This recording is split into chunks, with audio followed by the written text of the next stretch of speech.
말씀의 제목은 멈추지 않는 비난이라는 제목으로 함께 생각을 해보겠습니다. 지난 시간에는 하나님을 향한 열심, 너무나 귀한 열심이 때로는 예상치 못하게 잘못된 방향으로 흘러가게 되면 안타까운 결과를 초래해야 하는 그런 모습을 우리가 살펴봤습니다.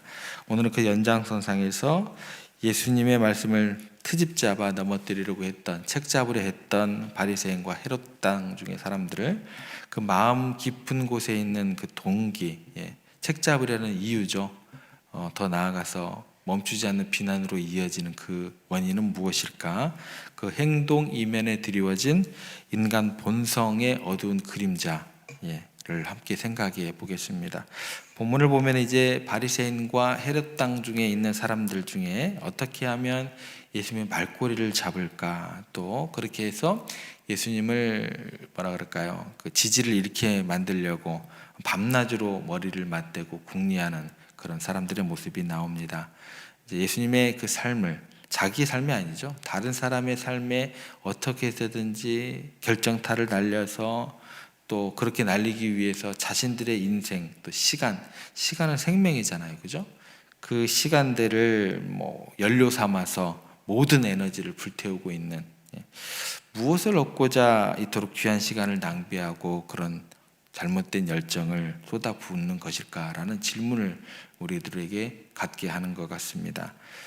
우리도 마찬가지죠. 쉽게 이제 습관처럼 당연하다는 듯이 다른 사람을 비난하고 험담하는 경향은 우리 가운데 자주 종종 나타나게 되는 것 같습니다.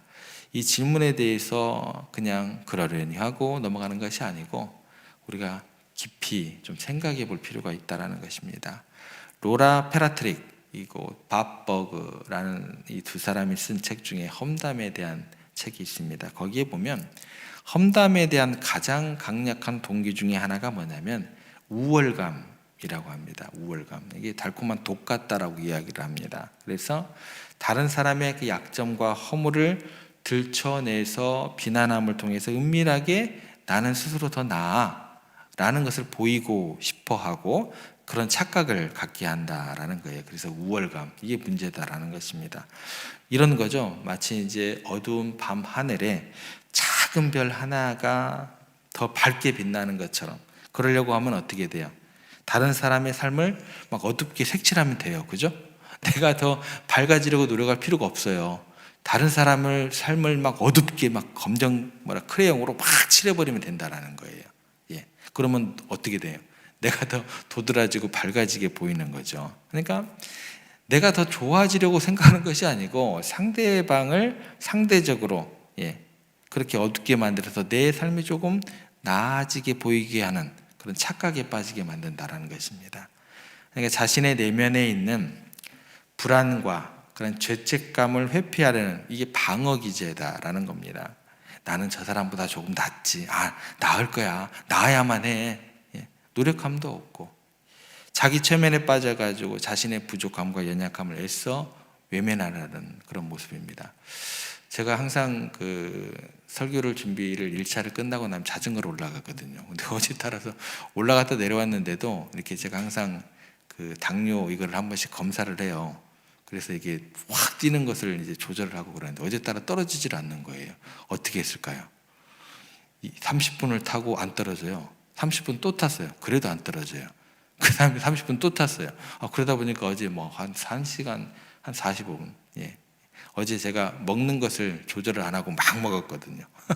주일이 다가오다 보니까. 그렇게 하면 어떻게 해야 돼요? 내가 더 나아지기 위해서는 어떻게 해야 돼요? 내가 부단히 노력하면 되는 거예요. 그렇잖아요. 자기 체면에 빠질 필요가 없어요. 내가 부족하고 연약하면 그걸 애써 외면하지 말고 주어진 결과에 대해서 다시 내가 회복하기 위해서 더 좋아지기 위해서 노력하는 거예요.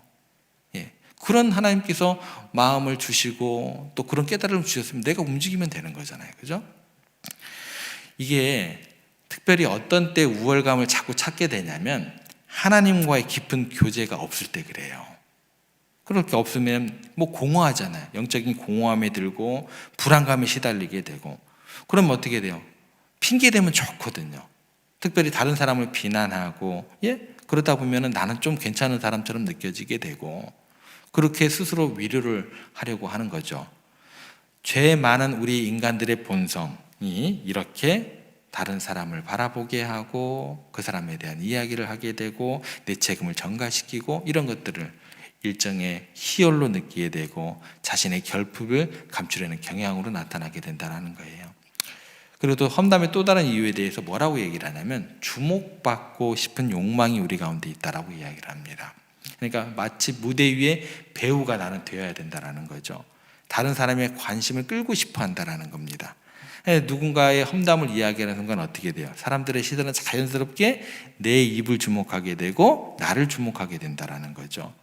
순간적으로 내 자신이 굉장히 굉장한 정보를 가지고 있는 특별한 존재가 된 듯한 그런 기분을 느끼게 되지만 결국 이거는 뭐예요? 연료가 긍정적인 것이 아니고 다른 사람의 고통을 담보로 하는 일시적인 만족감뿐이 안 된다라는 거예요. 고통이 연료가 되는데 그게 영원할 수 있을까요? 당장은 사람들의 관심을 끌 수도 있을지 모르겠지만 시간이 흐르면 이게 부정적인 에너지가 많기 때문에 대부분의 사람들은 험담하는 그 사람에 대한 신뢰와 존경을 잃어버릴 수밖에 없어요. 예. 그래서 험담하는 사람들을 보면 본인들이 막 처음에는 어떻게 착각을 하게 되냐면 모든 상황을 꿰뚫어 보는 막 냉철한 분석가처럼 또 모든 문제에서 나라는 사람은 객관적인 인식을 절대 잃지 않은 사람처럼 한 발짝 뒤로 물러나가지고 모든 것을 나는 객관적으로 판단할 수 있는 것 같은 그런 방관자의 가면을 쓰게 됩니다. 그래서 스스로 사람들이 날카로운 분석력에 나에게 감탄을 하는구나 그렇게 느끼게 되지만 실상은 가면 뒤에 숨겨진 뭐예요? 즐거움, 냉소적인 그런 시선이 있다라는 것입니다. 그래서 사람들하고 그렇게 얘기할 때 어떻게 되냐면 그래서 어떻게 됐대? 그래? 그래서 그래. 그 다음은 그 인간 원래 그래. 이렇게 연결이 되는 거죠. 그죠? 예. 막 맞장구를 치고 막 마치 탐정이라도 된 듯한 그런 이야기를 하면서 더욱더 자극적으로 이제 이야기가 이제 부풀려지게 되는 거죠. 이게 참 재밌는 게 뭐냐면 다른 사람 칭찬할 때는 이게 굉장히 어색하거든요. 머뭇거리게 되거든요. 그런데 남의 험담에는 막 온갖 양념이 뿌려지면서 막 열띤 막 반응을 보이면서 그렇게 나타나게. 우리 인간들의 그 본성 가운데 있는 어두운 본성, 이게 적나라하게 이제 드러나게 됩니다. 그런데 여러분, 이런 험담의 자리는요, 서로 잠시 동안 막 서로 공감하기도 하고, 우리 같은 유대감이 없어 라는 그런 형성되는 듯한 유대감이 보이는 것 같지만 결국에는 이 결과가 뭘까요? 상처만이 남게 됩니다. 서로를 향한 불신만 남게 됩니다. 절대 기억하시기 바랍니다. 험담을 들은 사람은요, 반드시 들은 그 자리에서 끝내지 않고 다른 사람에 가서 이야기합니다. 그리고 그 험담을 했던 사람과 그 들었던 사람은 관계가 어떻게 되냐면 험담을 들었던 사람은 험담을 했던 사람과 되도록 가까이 하려고 하지 않아요. 왜냐하면 나랑 그 사람이 없는 다른 사람에게 가서 그 사람이 내 흉을 볼 수 있다는 불안감을 느끼기 때문에 그래요. 본능적으로 그렇게 흉을 본 사람은 결국 자신의 흉도 볼 수 있다라는 것을 본능적으로는 알게 됩니다. 이게 마치 독이 든 열매처럼 험담은 겉으로는 달콤하고 아삭하게 그렇게 느껴지겠지만 결국 관계를 파괴하고 마음의 상처로 남게 된다는 거예요. 그래서 신기하게도 험담을 함께 나누고 맞장구를 쳤던 사람들조차 결국 그 사람이 다른 사람에 가서 고자질하는 거죠. 그때 이야기를 어떻게 하냐면 나는 내 편인데 너만 알고 있어? 그 사람 그렇게 나쁜 사람이더라. 알고 보니까. 상대방을 낮추려고 자신을 또 그렇게 이야기를 하고 나는 사실을 이야기하는 것뿐이야. 나는 그럴듯한 어떤 이야기로 포장을 해서 험담은 눈덩이처럼 불어나게 되고 결국 당사자에게 전달돼서 깊은 상처로 자리하게 된다는 거예요. 자, 이렇게 얘기를 해봤지만서도 어때요? 얼마나 낭비되는 인생입니까? 다른 사람을 이야기하면서 우리 인생의 소중한 시간들을 헛되이 태워버리는 안타까운 모습. 오늘 본문에 나오는 누구예요? 바리새인과 헤롯 당 사람들의 전형적인 모습이다라는 거예요. 예수님을 책잡는데 귀한 시간과 에너지를 쏟았지만 그들의 삶을 긍정적인 열매를 맺지 못하게 됩니다. 우리도 마찬가지입니다. 하나님께서 허락하신 귀한 인생, 남의 흉을 보고 좋지 않은 이야기를 하고 또 책잡는 데 낭비하고 있다면 너무나 안타까운 일이 아닐 수 없다라는 거예요. 우리의 삶이라는 것은요, 하나님께서 주신 선물이거든요. 그죠? 소중한 선물인데 그렇게 하찮은 것들에 낭비를 하면 아니 될 것입니다. 그렇다면 우리가 어떻게 살아야 할까? 하나님께서 원하시는 삶이라는 것이 무엇일까? 다른 사람을 세우고 격려하고 긍정적인 일에 애쓰는, 힘쓰는 삶이 되어야 합니다. 서로 격려하고 지지하고 그렇게 아름다운 공동체를 만들어 가야 할 것입니다. 어떻게 하면 사람들을 회복시킬 수 있을까? 그런 것을 고민하고 그런 내용을 의논하고 특별히 복음을 전하는 그런 사명을 감당하기에도 부족한 시간을 헛된 비난과 험담으로 낭비하면 절대 안 됩니다. 제가 목회를 하면 할수록요, 부정적인 이야기하고 웬만하면 나쁜 말들은 제 입에서 내지 않은 것이 좋다라는 것을 시간이 가면 갈수록, 목회를 하면 할수록 더욱더 깨달아지게 되는 것 같습니다. 또한 제 자신에 대한 변명, 이런 것들을 하면서 시간 낭비하기보다도 기쁜 소식, 복음을 전하며 살아가는 것이 훨씬 더 가치 있는 삶이라는 것을 더욱더 깨닫게 됩니다. 다른 사람이 저에 대해서 어떻게 생각하든 우선 제가 하나님 앞에서 겸비하고 성실하는 게 먼저다라는 거예요. 임마누엘, 하나님을 내 삶에서 누리고 사는 게 먼저다라는 거예요. 목회를 하면 할수록 더 느껴지게 되는 것 같아요. 다른 사람이 저에 대해서 어떻게 생각하든, 다른 사람이 어떤 잘못을 내게 행하든 그 잘못이 내게 아픔으로 다가왔을 때 그걸 막 분석하고 왜 저럴까? 그걸 비판하고 그렇게 낭비할 여유가 없는 것 같아요. 갈수록. 주님께서 제게 맡겨주신 복음 전파의 사명에 집중해서 달려갈 때 나중에 부정적인 이야기들은 그냥 시간 낭비고 그냥 지나가는 이야기였구나. 더욱더 그런 믿음과 확신이 들게 됩니다. 절하고 억울하고 속상한 이야기를 들을 때 순간적으로 해명하고 싶은 마음이 안 들겠습니까? 목사라고 그냥 인격자일까요? 안 그래요. 그런 마음 듭니다. 제가 그때 뭐라고 해요? 제 앞에 와서 이야기를 하라고 하세요 라고 이야기를 합니다. 속상한 얘기를 들을 때 순간적으로 해명하고 싶은 마음이 안 들 때가 없습니다. 똑같아요. 그런데 그때마다 제가 하는 생각과 마음은 어떤 거냐면 내 인생이 얼마나 귀한데 내가 목사로 괜히 부름을 받은 게 아닌데 이런 일에 에너지를 쏟을 시간이 있을까? 라고 스스로 질문을 하면서 내 주신 생명, 부르심을 받은 그 이후의 그 모든 시간들 하나님의 나라를 위해서 성경을 연구하고 설교를 준비하기도 부족한데 그렇게 사용하는 지혜를 달라고 그 부정적인 마음과 생각들 그렇게 기도하면서 마음을 전환하려고 그렇게 노력을 합니다. 그러면 괜찮아요. 그러면 그나마 마음이 풍성해지고 따뜻해짐을 느끼게 돼요. 그러면서 오늘까지 오게 되더라고요.